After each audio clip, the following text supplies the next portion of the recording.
Welcome to the High Ticket Success Podcast, where premium coaches, consultants, and advisors come for bold strategies, big breakthroughs, and real results. I'm your host, Dave DeBow. Hey, gang, welcome back. Today, our special guest is someone very, very interesting. Well, everybody is, but Jeremy Hurewitz is kind of cool interesting because this gentleman lived overseas for quite a number of years. He's got experience working in Asia and in Europe. And then most recently, he's been doing a lot of work with security folks. Like think of ex-CIA people, people that have been in the spy business. And over the years, he has picked up a lot from these folks and how they use the art of persuasion. Because think about it, it's not all James Bondy stuff. That's BS.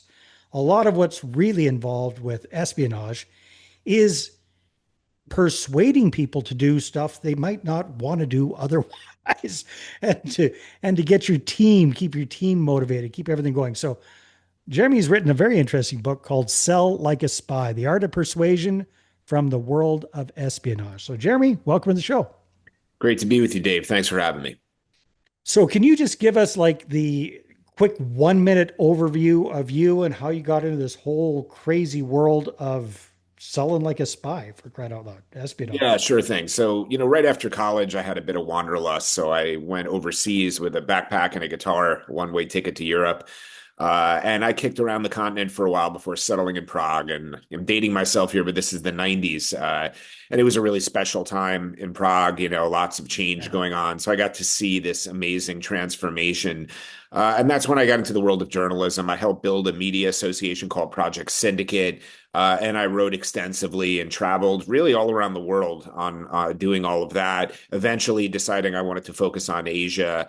So spending a couple of years there, totaling up just to under a decade that time abroad.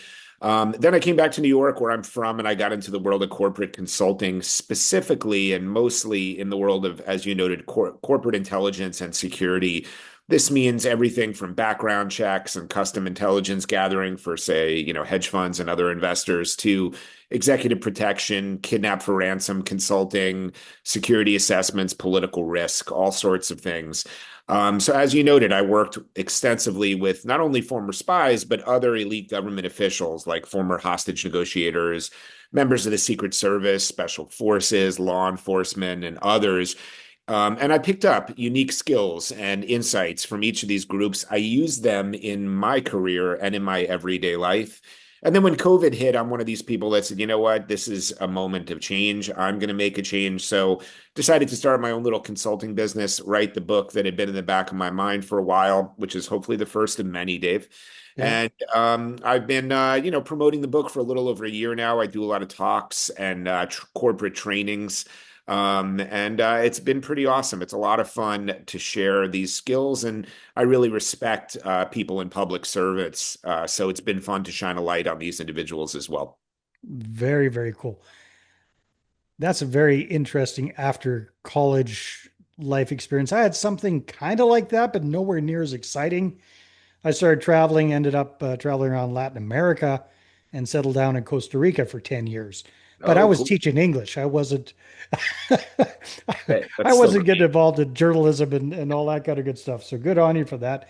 Very, very fascinating. Now that's still kind of a big jump to come back home and go from journalistic type stuff to working in this kind of consulting with, I forget what you called it exactly, corporate security and Corporate intelligence. How did you connect those dots? Yeah, so when I came back to New York, I wanted to make a change from the media. I've kind of have a restless intellectual curiosity, which I actually write a little bit about. And I heard that there was this world of corporate intelligence and security that, I didn't know about, and most people still don't know about. So I talk a Yeah. little bit about it. I describe it as the biggest industry no one's ever heard of, a multi-billion-dollar industry that kind of, exists in the shadows by nature of who populates it and the work Mhm. that we do.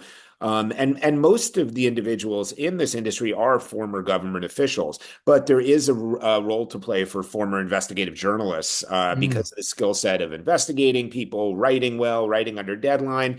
And I had the added ace in the hole that I was kind of a China hand, and this is the late Um, 2000s. And while business has really, don't get me started, kind of stopped in China in many ways, it was a boom time. Every mm. Western company wanted to be in China, and there were a ton of risks. And I have, crazy stories about, supporting businesses trying to make a profit there. So I had that going for me as well. And I found this little niche that I fell into. Very, very cool. All right. Well, let's talk about what you've learned about persuasion and applying that to sales for the rest of us, the folks that are outside of espionage and security. What are some of the, big takeaways from those years of experience that you've brought to the book? Like if you can share one or two, like what are some things that you've learned that normal Joes like myself can apply in our everyday businesses fairly quickly and effectively? Yeah, so many things. I'll try to get to a couple things in a pretty tight manner, but I usually start off my talks and trainings with the notion of connection. We're all trying to connect with people, and one of life's great joys is when we like to say we hit it off with somebody, right? You have that natural rapport. But the challenge for it definitely is applicable to sales. Obviously that's the title of the book, but what I've learned in the journey since the book came out is that this is about communication skills. This is about Mm, emotional intelligence. I've been on podcasts on marriage and relationships and dating, and I wanted to be as big a tent as possible. But specifically in the sales context rather, you sometimes are trying to build a relationship with somebody you didn't hit it off with. Maybe they're suspicious of you. Maybe you mm. just are not connecting with them. That's where spies are really elite at what they do, because I tell people, step back and think about what they do, because a spy is not tasked with somebody connecting with somebody they might, want to spend time with. They have to recruit criminals, terrorists, diplomats from some of the most repressive and, horrible regimes in the world. So they have to find ways to build rapport with their clients, if you will, in very fraught circumstances. So I So write building rapport with people they really don't like. And exactly. yeah, And okay. there's a quote I like. It's attributed to Abraham Lincoln, who supposedly said, I don't like that person. I must get to know him better. So Mm, it's up to you to find that common ground. And, like 99% of the world, you can do that with. There are very few people that are just total monsters that have no humanity or sense of curiosity or something interesting about them that you can't work hard to find. So I train and I talk to people about notions of radical empathy, intellectual curiosity, which the CIA, screens for and then trains its officers in. I talk about vulnerability, and I share a personal story of my own about how if you make yourself vulnerable, it can bridge an intimacy gap. So I share with them tangible tactical skills on how to overcome situations when you don't have that immediate rapport. And then another really popular thing I teach that helps with connecting with people is the skill of elicitation. So elicitation I describe as a more circumspect way to gather information. Because I always say if you're a spy, a journalist, a salesperson, when you meet somebody that you're trying to connect with, one of the natural ways to do so is to ask questions. And that's mm. fine. But if you start peppering somebody with questions, especially some really on the nose ones, you might engender kind of discomfort, suspicion, cynicism about your intentions. Elicitation offers us a more subtle way to get to information. So I share how that works. And I'll just give you a quick Yeah. example. If I was to say to you, hey, Dave, your favorite color is blue, right? You'd say, no, my favorite color is not blue, it's red.